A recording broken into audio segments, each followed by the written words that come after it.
Welcome everyone. This is the first in a series of digital seminars organised by the Cambridge Peace and Education Research Group. And this series of seminars will take place over the Easter term of 2020. So this is the first seminar, and today I'm talking with my colleague and friend, Dr. Luke Roberts.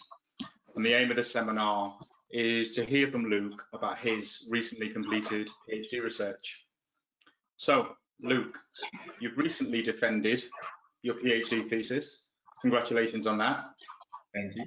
First of all, I wonder if you could situate your research for us, just in terms of telling us what your field is and what your motivations were in terms of the study you undertook. So I think I'd probably say I'm transdisciplinary is probably the best way to describe me. So I'm interested in qualitative research, systems phenomena, and also issues around organisational change, with a bit of a passion around young people and violence as well. So quite a blend of things coming together. I think in terms of my motivations, originally, I remember very early on in my career, I attended a conference where it felt like the academics were talking to the academics. So I was saying that I attended a conference where it seemed like the academics were talking to the academics and the practitioners were talking to the practitioners, but neither world was being bridged. And so you could almost see like these two worlds going in parallel, both passionate about the same subject, which was restorative justice at the time, but there wasn't that interaction between practitioners going, this is how we can build our knowledge base through the academics, and the academics going, well, this is the real world experiences that are happening for practitioners, and how do we conceptualize that and support them with the evidence base? So I felt like there was something kind of in my mind that needed to be addressed very early on about bringing applied thinking rather than simply academic or practitioners alone. And I think the other part goes to my supervisor, Dr. Hilary Kremen, when she specifically challenged me at a conference I was talking at, where I was basically saying that restorative approaches would fail in schools. And she came up to me and said, you have no evidence to back up your assertions.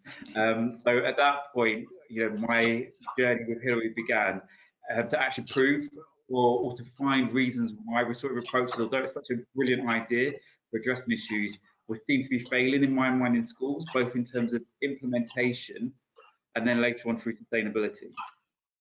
Okay, so there was a desire from you to bridge the worlds of practice and academia, of theory and practice, and bring those together, and also then to engage in building the evidence base around that. Absolutely. So what did you do? Tell us the story of your study.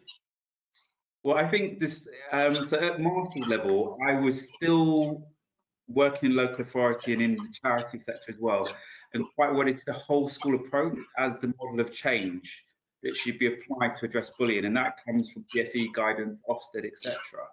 And what was difficult was a conversation I had with Professor Tony Booth, who did the Index for Inclusion, and he just kind of broke down why the whole school approach was wrong.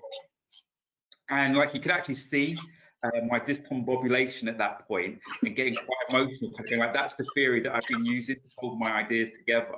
And he was kind enough to put me back together, and he said, I really think you're onto something when you're thinking about systems, and so explore that further. So towards the end of my master's, my critique was very much that the whole school approach isn't the model of change that will benefit schools in the longer term.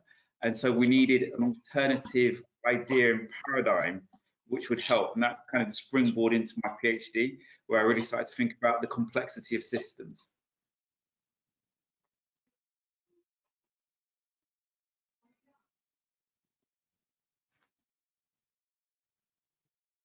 How then did you frame that in terms of wanting to look at a systems approach? How did you frame that within a study? With difficulty is the answer, because in the Viva upgrade, I was so wedded to the idea of complexity theory as a kind of framework for addressing all types of systems. And the pushback I got was, you haven't understood the difference between an implementation model in a systems and an analytical model in systems thinking as well. So I was using the same thing both to instigate change in the system and then analyze that change through complexity theory. And so it became really important to go, actually, no, I have to separate the two and say, when am I looking at an analytical understanding of systems in schools? And then what is it that I'm using to provoke that system or disrupt that system? And so I used the soft systems methodology to engage staff in quite a creative way to help them potentially gain some understanding of the school as a system from a creative aspect. But behind that, I was using the lens of complexity theory, using kind of 5 key features, which were feedback, self-organization, emergence, boundaries, and times, as a way to analyze change that was happening in the schools based off of what was coming out from the soft systems methodology. Okay. So can you identify, were there any key moments in the process of the research for you? You know, any moments of surprise, any moments of light bulb? Well, I think, to be fair, the whole process has been a bit of an emergent journey. And there were some very kind of difficult conversations with Hilary as my supervisor, going, what is it do you actually think you're doing? What are you trying to find here? And that feeling of uncertainty, which I think all kind of students face at various points when they're planning their research questions. But there was a deeper issue, which was, well, what's the methodology that we're really trying to use as well? And I think we were quite wedded to the case study as the model for about 4 years. And then Hilary turned around to me one day and went, no, I think you're using phenomenology as your methodology, because where's the case? Where's the boundaries of the case?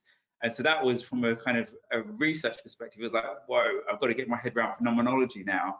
But that seemed to resonate more with what was going on when looking at these schools as systems. So kind of from that journey as someone trying to grow into academic thinking, that was quite difficult, because you cling to particular ideas, and then as the data comes in and as the research matures, you have to let go of them at particular points, go, actually, this is a better way of describing what's happening in the system.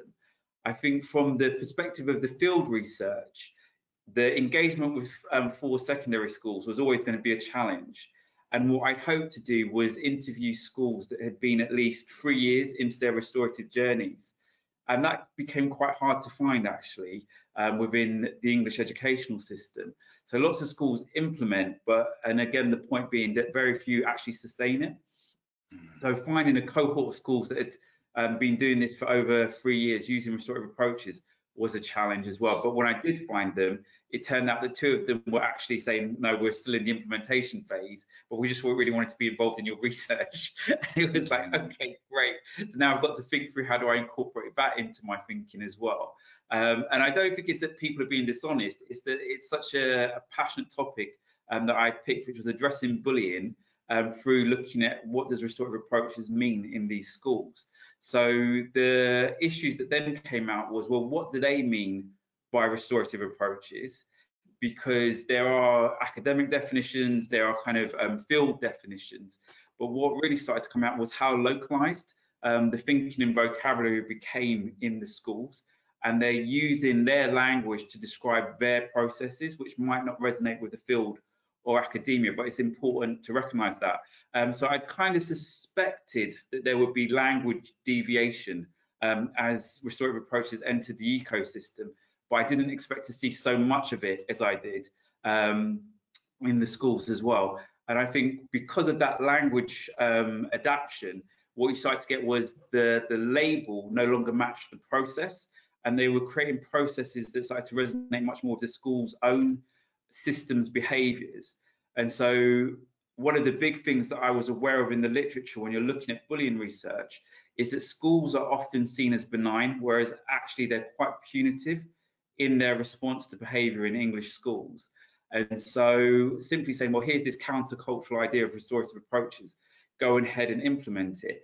Often researchers don't take account of the fact that the ecosystem is actually quite punitive. And so although some staff want to do restorative approaches for a variety of reasons, there is always the default of the punitive aspect of the system that underlies restorative approaches. And I think what came out in my research was how much that punitive undertow influences what staff think they're doing in education when they're using restorative approaches. And so the literature has often suggested that it's an either or argument about you do restorative approaches or you're doing, punitive isolation rooms, exclusions, etc. Whereas staff had an accommodation of both, and it was really interesting seeing them almost do kind of intellectual yoga to explain why you can punish a child and at the same time do restorative approaches with them at the same time. And that was something that was just fascinating to watch, because I was like, oh, I haven't heard this debate before in the literature. And for them, they were quite comfortable with it in some cases.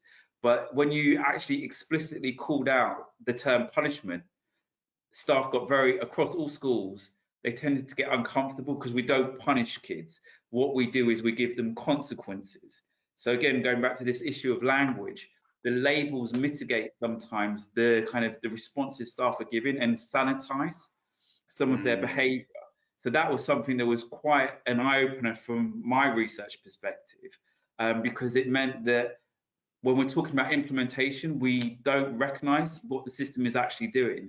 But longer term, as we start to think about sustainability, the questions of how the system is adapting that initiative or intervention into the wider ecosystem is a cautionary tale, is one of the things that comes out from my research.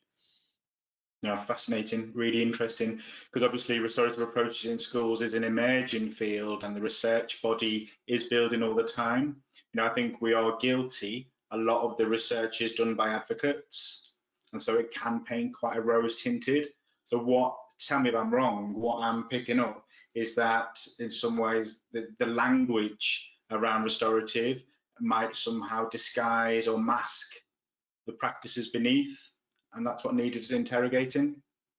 Absolutely. Well, it wasn't my intention to interrogate it, because I was taking your point. I am an advocate of restorative approaches. I genuinely believe that it has a place for addressing conflict and bullying in schools in a way that other things are not able to, particularly the interrelationship between young people. What came out in my research was kind of at the cheapest level of change, if you like, is just label appropriation. So we appropriate the labels of something, but we change nothing else. And I had to come up with a term to describe that in schools. And so in conversation with Hilary, it was a masquerading system. So the system dresses itself up in the labels of restorative approaches, but it's still very punitive, is one way to look at it. And then the second type of appropriation is where people genuinely are using the terms that they've been trained in or read about. So they're using the language of doing things with children rather than to children. But because they sit within a punitive system, they don't recognize how the power relationships they have corrupt that terminology and also almost give them a cloak by which to coerce children. And so one of the things that I specifically sought to look at was how bullying is used, how bullying in schools is addressed through restorative approaches, and how staff use their practice to tackle that issue. And what came out was pretty much none of the schools were interested in bullying. It was a real marginal issue. What they were using restorative approaches for was to get children back into class, to learning as quickly as possible. And so the co-option of approaches is no longer something driven towards a peaceful outcome in terms of peer-to-peer relationships or staff-to-child relationships where harm has occurred. It is now just another behaviour tool to facilitate learning and return to learning as quickly as possible.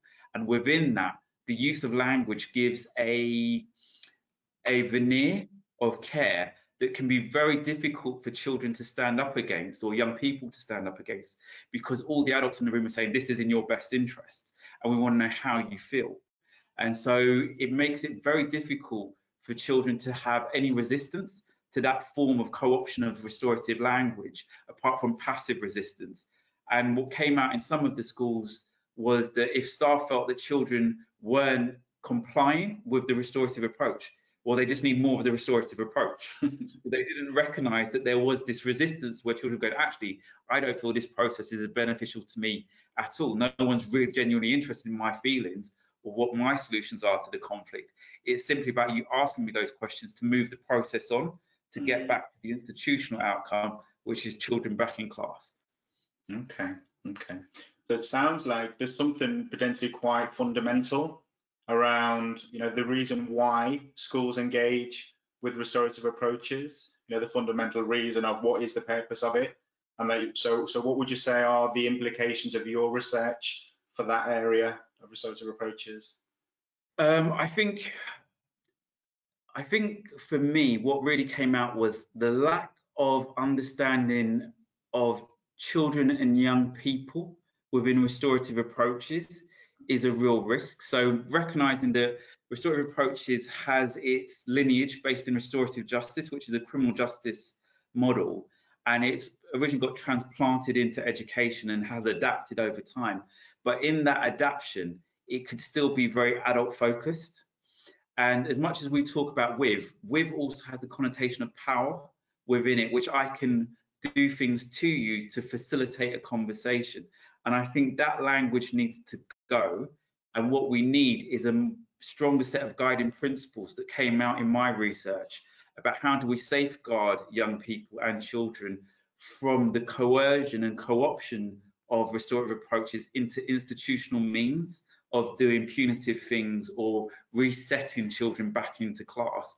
And without some form of principles that are very much child focused, the risk is that schools, even with the best intentions in the world, may look into institutional responses using restorative approaches rather than community responses. That I think is where restorative approaches really does add value, when you treat people as a community rather than as an institution. So I think there's two things in there. There's more child-centered principles, and also recognizing when we're implementing restorative approaches, are we talking about community or are we talking about institution? Because often people seem to treat change as combining the two, whereas actually they may have very different systems needs when you look at them from those two different perspectives. Okay, interesting. So I think you've started talking about this. Could you sort of help me understand, as somebody who's supporting schools with restorative approaches, how might your research help me and help people who are in schools? So from a school-based point of view, I think that, so as I said, in complexity theory, one of the things is around boundaries. And so are we talking about as a consultant from the outside working with the system in its ecosystem? So we bring potentially different knowledge and new knowledge that the system doesn't already have. So there's recognizing how you're crossing boundaries, such as power boundaries, hierarchical boundaries, resource boundaries, and what do those really mean? Because there's often the assumption in training that schools then have, for example, time to then do this. Whereas what they may do is appropriate the language, but not give staff the time to actually be able to do this is an issue. Whereas if we're talking about, for example, staff who've maybe read something or gained some kind of insight into restorative approaches and then want to disseminate it, my research suggests that is really hard to do without some kind of creative process. And what came out in my research where staff they came up with some really creative ideas about how to further restorative approaches in their own schools. But often, because they didn't have time, they weren't given a budget, they weren't particularly able to come together in a network that could perpetuate the ideas, it became quite isolated quite quickly. So what you get is your passionate champion who, all the energy is stored in them and it doesn't disperse through a network of other staff to then be able to perpetuate that idea. So I think for those people working in the field of restorative approaches, there's recognizing where the change is coming from. Is it coming from the outside in or the inside out, if you like, becomes really important. And making the distinction between the theory of change you need for implementation is going to be different to the theory of change you need for sustainability. And so if we're saying that this is such a good idea, it's great that everybody gets enamored by the shiny new initiative.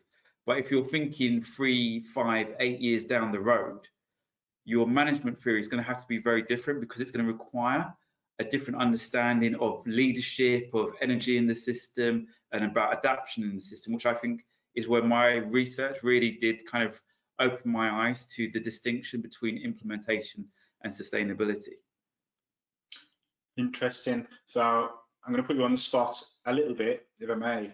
So if you're talking about we need a different theory of change and different way of thinking around implementation and sustainability, I don't know that your research sought to identify what the factors are within those different theories of change, or did it?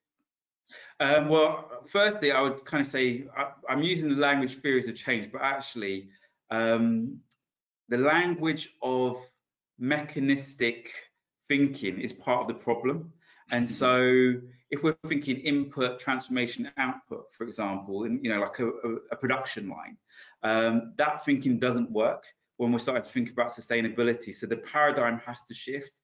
And I started to think about ecosystems and how ideas, people, interventions sustain themselves when you look at an organization as an ecosystem, because it means it's going to have codependencies, interdependencies, as well as knowing when to conflict with other ideas as well. And so there are questions for leaders which come down to choice in some ways, which is you can't have everything in your system. You can't be punitive, therapeutic, restorative, all in one go, because staff don't have the attention span, neither the pupils or parents. So you have to make choices in the system. And those choices are about where energy is required to sustain particular features. Certain systems are historic and therefore have latent energy in them. So for example, isolation rooms have no evidence base at all, but are often used in schools where they have a physical setting, but also a mental setting in staff. For restorative approaches, if you said, well, is there a restorative room in most schools? The answer would probably be no. We do it in the classroom, or we do it in the therapy room. So already it's having to coexist and be codependent on other systems, which tells you it's not the dominant system in that organisation. So I think in response to your question, the issues of sustainability started producing a different way of thinking and a different framework that is different to the mechanistic model that most people understand when they're talking about change. And that's the actual systems approach, if you like. So is that what you'd identify as your original contribution to knowledge? Is it around how we look rather than what we see or what we find? I think that's a lovely way to put it. And I'd say it's not just how you look, but it's the way you think about looking as well. So it's like originally, like I remember working in a really difficult organization years ago, and at first I blamed the individuals and said they're just not getting it. Then I blamed the teams and said, look, they're not getting it even when they come together.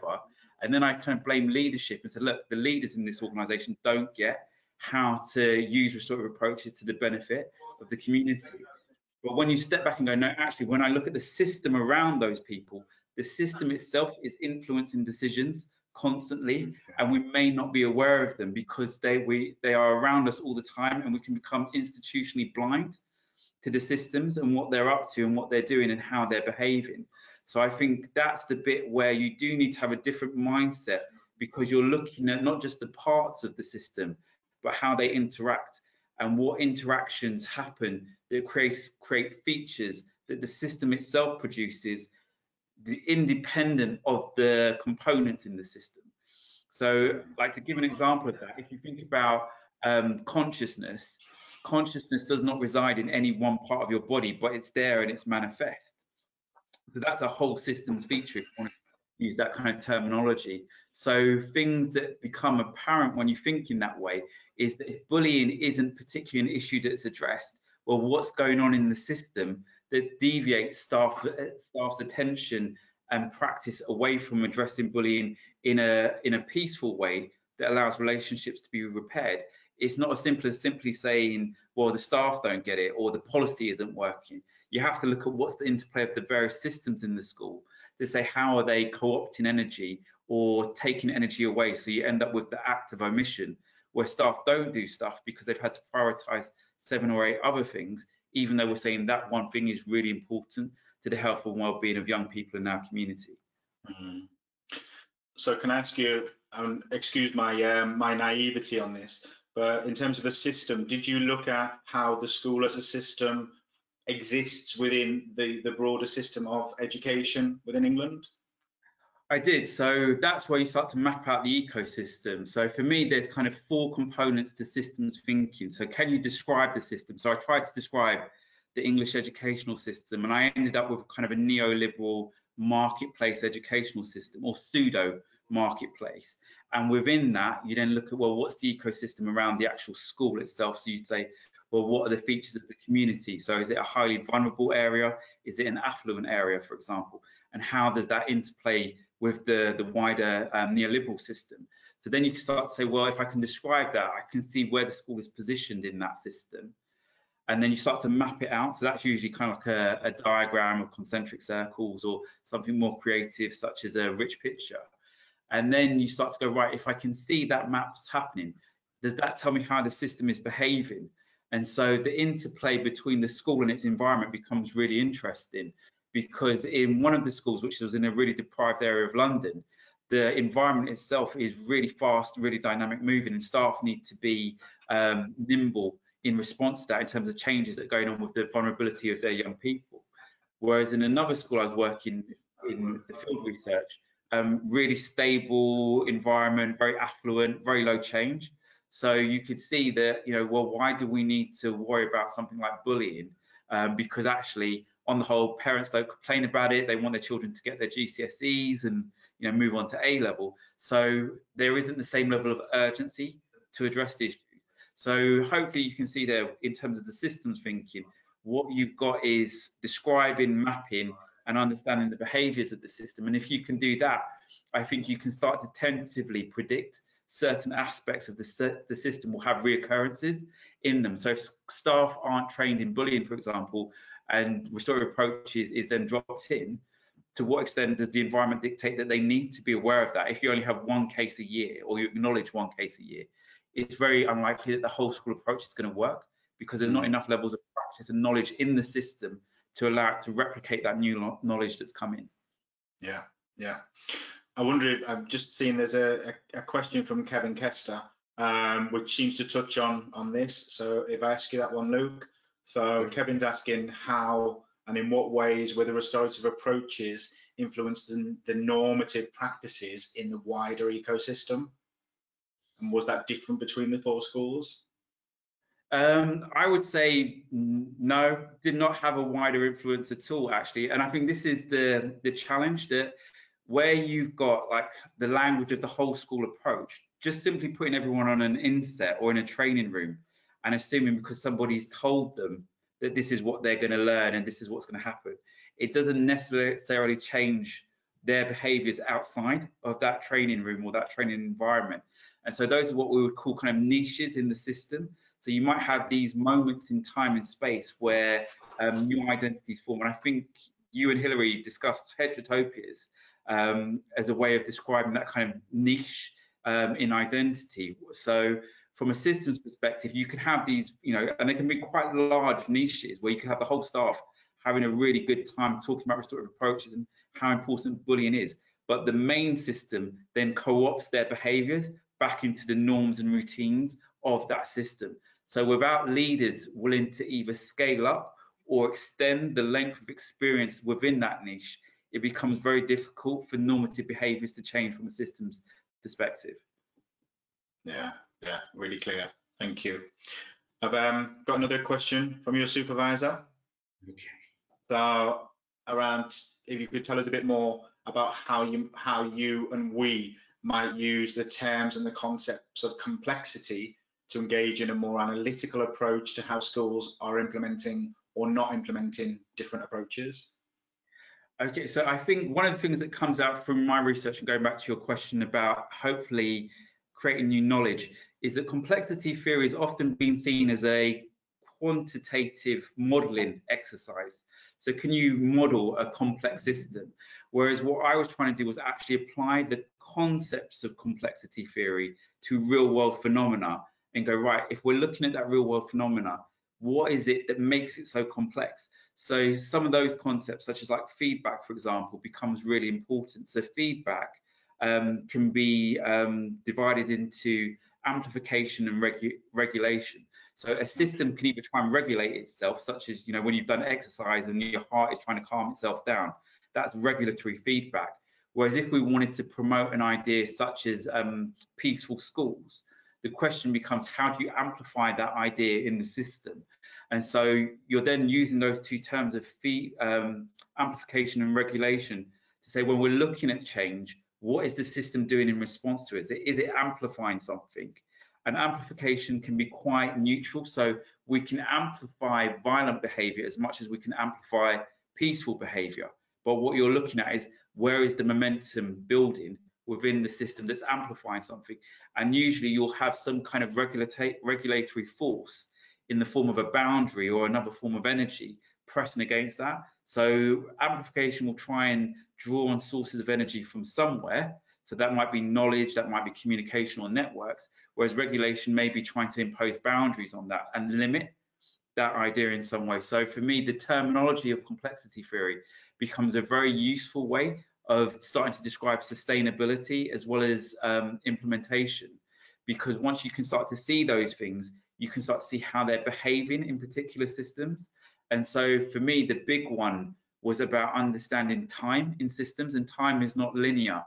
And by that, I mean, from a systems perspective, my argument is time is not a straight arrow, but actually it's dependent on what's going on in the system. So things can feel faster or slower depending on where you are in the system. So again, from the perspective of those people trying to implement something like peace education or restorative approaches, it may feel like that the school is taking a really long time to do that, but that's simply because other components in the system are operating in their own time, such as the policy or staff training.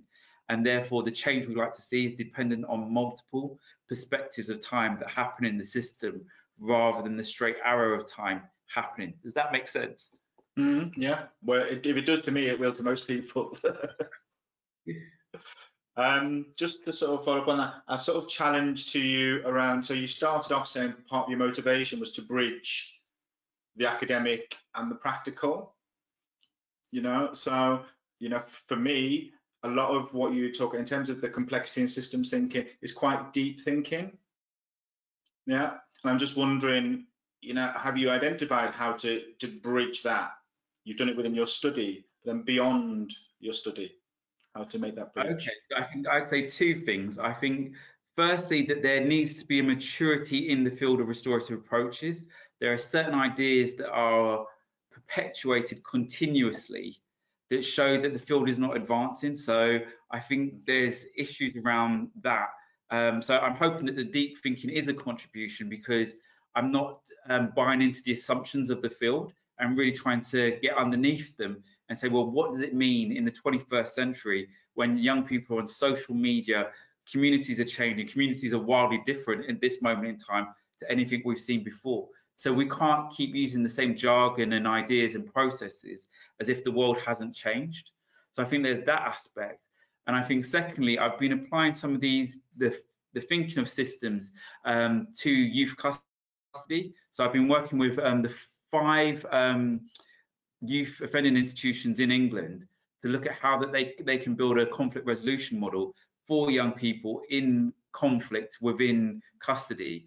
And so that means working with staff and helping them understand that a lot of the limitations are the boundaries that the system inherently has. So like hierarchy is a big one within that setting, but also so are customs and norms. And you have to be really alive to those customs and norms and willing to challenge them. Say, if you really want this thing to sustain itself over time, some of that kind of mechanistic business language that you use in large organizations is actually undermining the sustainability of the thing that is really helping you change your cultures at the moment. Okay, yeah, that gets that. I've got a follow-up question from Kevin to his earlier question, which is around the effects on the ecosystem, the wider ecosystem. So his follow-up is about, if it isn't having that wider influence that you said on the ecosystem, then what are the implications for sustainability? And also, go for it. Also, if it seems that much of the work is oriented around management and management theory, what are the pedagogical implications? So the first question is around, what are the implications for sustainability? So I think the first thing to say is niches can survive for a very long time within ecosystems. So that's where you may have like a group of staff who are really dedicated to restorative approaches, and they get known as that group who do that thing. And as long as they stay in there, the school may claim to have a restorative approaches intervention in the school, but over time, unless those staff, when they leave, get replenished, the system will, the niche will start to drain as well. Always, dominant systems can override niches at any moment in time by just changing the flows of energy within them. So in answer to that question around sustainability, networks become important, and the shape of the networks that you have, so not who's in it, but whether you've got a hub and spoke model, for example, which tells me that the moment the hub goes, the spokes will no longer interact. Or if you're looking at a loose network, then you may lose a few people, but ultimately knowledge can be retained in neighbours around each other within that shape of network. Or you may have something called a mesh network, which is where you've got lots of interlinkages going on all over the place. And knowledge, even if one part of the network fails, there's still knowledge being distributed throughout the network. So then the next question becomes, if you want to scale up and really enact change, how do you create networks of networks? And that's when you're really starting to look at diversity of how those networks themselves are interacting with other networks. So there's that aspect. And I think from a pedagogical perspective, the questions around teaching systems thinking and engaging with people to learn systems thinking is often excluded to the, to the interaction of the specific, and being able to say, well, how do we deconstruct the components of things and then measure them? And so it's really hard sometimes for people to get their heads around systems thinking, because you've been trained and told to be analytical in a way that's very linear and very component based. And so the pedagogy of systems thinking itself probably needs to be advanced and further refined, because to some extent, I think some people, once they get it, it really unleashes creativity in terms of people's understanding about how they want to really influence and change the system. There's just not enough ways to help structure the learning around systems at the moment that aren't either too academic or too kind of armchair business book, and don't really have the depth of meaning to really help people go on that kind of journey. Yeah. No, that's all really clear, Luke. And yeah, I'm starting to see, and hopefully others as well, the contribution to the field in terms of its thinking as well as the ongoing practice. I'd like us to shift now into space of your own experience and your own learning. If I asked you, what's been the biggest learning for you from your study? Don't panic.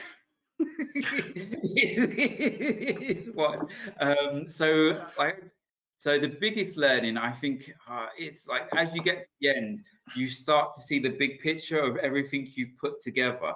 And I'd actually say the journey of the thesis and the research can be seen as a complex adaptive system that you're constantly having to engage in and change and kind of go, right, what do I want to kill? What do I want to keep? Where do I put my energy now? Is how I felt writing up. And I think one of the things, it seems like such a small point, was what happens when people don't respond to you. So no action is a feature of the system. And again, it was in conversation with Hilary where she said, no feedback is a form of feedback. And the moment she said that, my brain just kind of went, bing, okay, so how does complexity theory explain why people aren't doing something as much as the reasons why they are doing something as well? So kind of really starting to understand that what are the dominant systems that prevent people, even with the best intentions, really trying to instigate the change that they're so passionate about discussing and talking about as well. So kind of the no feedback as a form of feedback was really pivotal in my own thinking. Yeah. Will McInerney's also got a question around you and your place in your study. So, you started out with those two worlds of practitioner and researcher. So Will's interested, as we all are, in terms of how that experience was of being in both worlds at the same time as a PhD researcher. What were the opportunities? What were the challenges? I think very early on, I recognized that the positionality of the researcher as a systems thinker means you have the ability to influence and change the thing you're trying to study, both intentionally and unintentionally. So when I was doing the focus groups with the schools, you could almost see them looking at me going, is that the right answer? And that's the danger of the consultant side, where usually you go, well, here is the answer, let's go and solve it.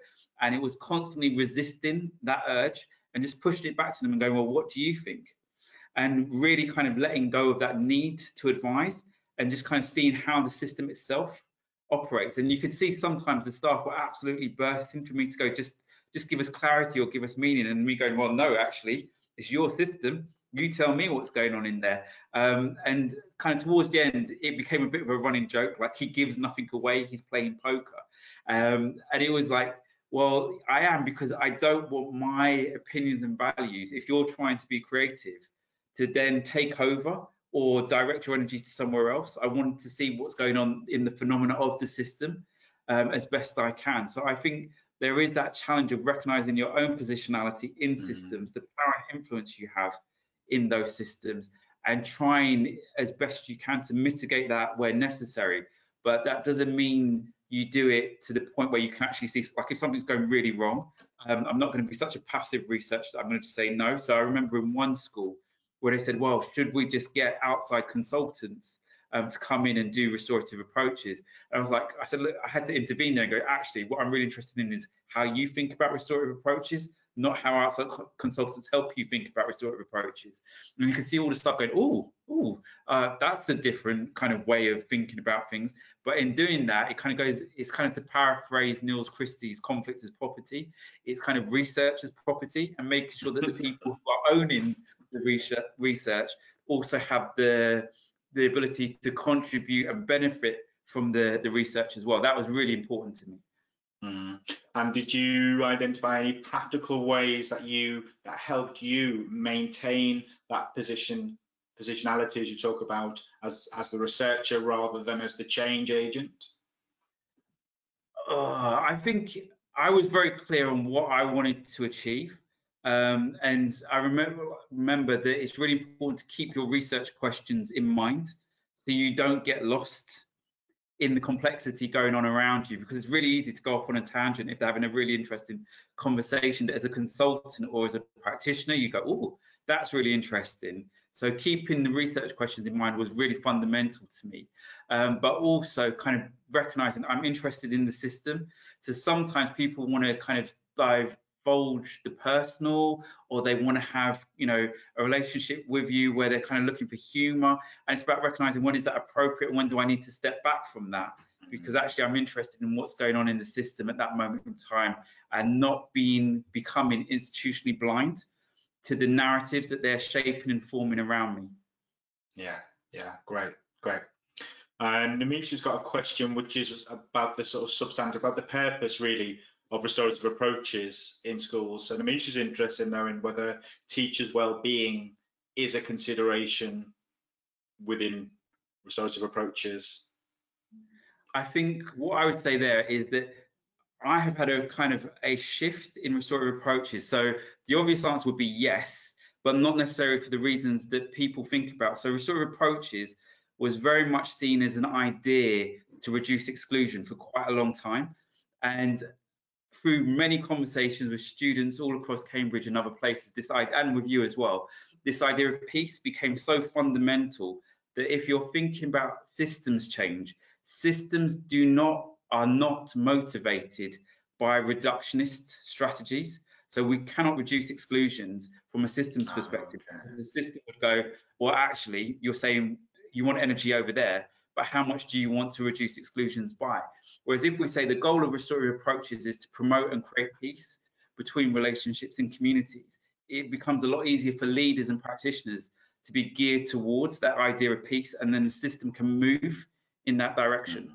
So from my perspective, staff well-being has to be closely linked with their association with peace, and what peace means to them, not only in terms of peace between themselves and young people in conflict, but also how do they facilitate peace within the community as well. And I think my research shows that idea is not present at the moment, because the conversations around restorative approaches haven't yet really evolved into talking about peace as the outcome or as the emergent property of conflict in schools.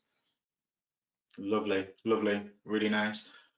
Tosh, you've got a question which I'm going to take as the last question, because it leads in actually to where I was wanting to take us towards the end So Tosh is interested, as we are, in terms of how your research changes your work. So in terms of the work you do now, how has that been influenced by your study? Good question. I think what it's done is it makes me step back continuously and go, where's the systems at play within these conversations at work? So if I'm, whether it's schools, care homes, prisons, or custody settings, it's kind of trying to take that perspective of the problems that are being presented aren't just today's problems, they are historic because they are pieces or components or features of a system at play. And so really trying to understand the systems behind the problems that people present has been something that's really shifted my thinking over time. And the second aspect is, how do I help practitioners, academics, leaders really think about creativity in the system, and what are the ways in which we can cross some of those perceived boundaries and break down some of those other systems boundaries to really get to places where people want to be as well. So for me, the kind of the analytical side of complexity theory has really helped me think through how to be more methodical, but also how to be more genuine in the changes that I hope people are after when they talk about addressing issues, whether it's violence, racism, inequality. We have to look at it from a systems perspective, and that's where I think a lot of my passion lies at the moment. Yeah, and so for you, Luke, where is this taking you? So now you're at the end of this, the PhD formal journey. Where is this taking you now? I think from a bullying perspective, it's been quite difficult because I thought that, you know, bullying is a complex relationship of harm that's occurring with power imbalances, and I really thought there would be more focus on that than is present in schools. But looking at it from a systems perspective, there's very little support from the Department of Education. Ofsted gives contradictory advice, so it really feels like there's an opportunity to say, well, we need to talk about issues of violence, bullying, and harm from a systems perspective, and why do systems of violence perpetuate themselves, and how can they be disrupted by systems of peace, is something that's really going through my mind at the moment. The second aspect is the actual systems thinking itself. So it's been really interesting being asked by government departments to think about systems questions, whether that's youth violence, counter-terrorism, digital inequality, and kind of saying, well, don't just tell us, you know, what the problem is. You know, can you help us describe this from a systems perspective? So that's been quite eye-opening, having to think about very large organisations that have, you know, policy issues, and saying, well, where in the system can you really leverage innovation to create change that is for the better? And how do you stop systems becoming inert when we know that the world is changing so rapidly and is continuing to change?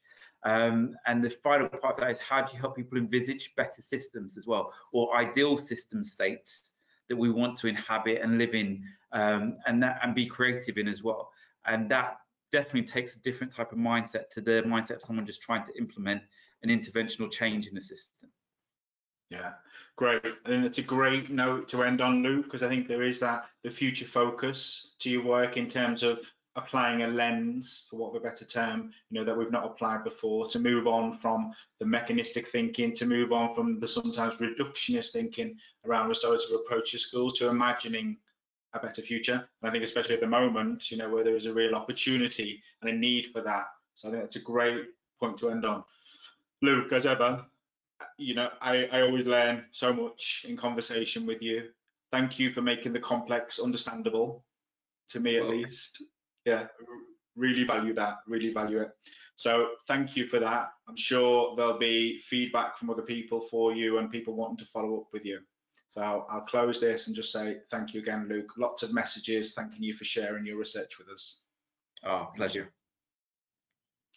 And just to say to people who are watching that if you're interested in following this seminar series, then we'd invite you to follow the CPERG, that's CPERG YouTube channel, where the future seminars will be shared.